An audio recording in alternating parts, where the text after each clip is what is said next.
conducting our paper, A Multi-Layered Quest to Reveal, Measure, and Slash Carbon Emissions in AI Training and Inference. As we all know, neural scaling laws indicate that as we strive for exponential performance improvement in AI models, we must invest time in training, utilize greater computation power, which is inevitably increasing the gas emissions.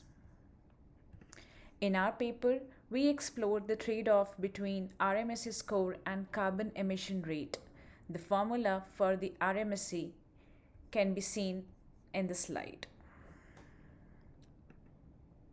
We initially implemented a linear regression model, then switched to a CNN to assess how increasing the parameters would affect the emission rate.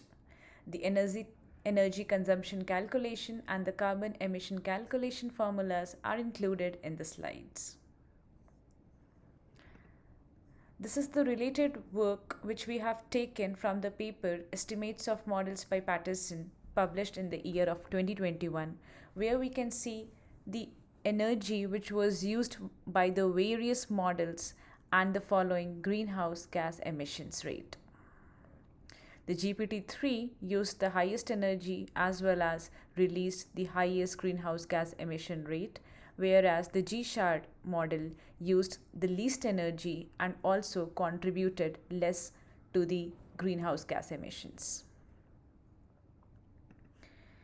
Our analysis revealed a correlation coefficient of 0.95 for the CNN, significantly better than the 0.70 achieved by the linear regression model. Not only this, the CNN also produced a good RMSE score. However, the emissions rate for the linear regression model was less as compared to the CNN model, whereas the CNN gave a good RMSE score as compared to the linear regression model. Moving forward, through hyperparameter tuning, we employed SGD as an optimizer, which reduced the error rate to 11.3%, which is really good. Additionally, during hyperparameter pruning, we further refined our models. As seen in the slides, the RMSE for the not pruned model was somewhere 0.2525, whereas for the pruned model it was 0.2569.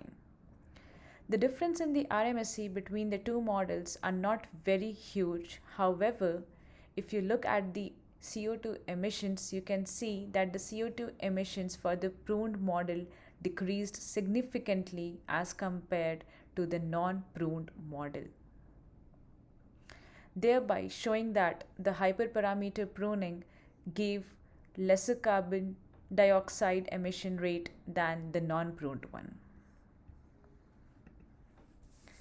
Finally, we encourage all the researchers to disclose their model emissions rate in their publication, highlighting the environmental impact of large AI models. Thank you.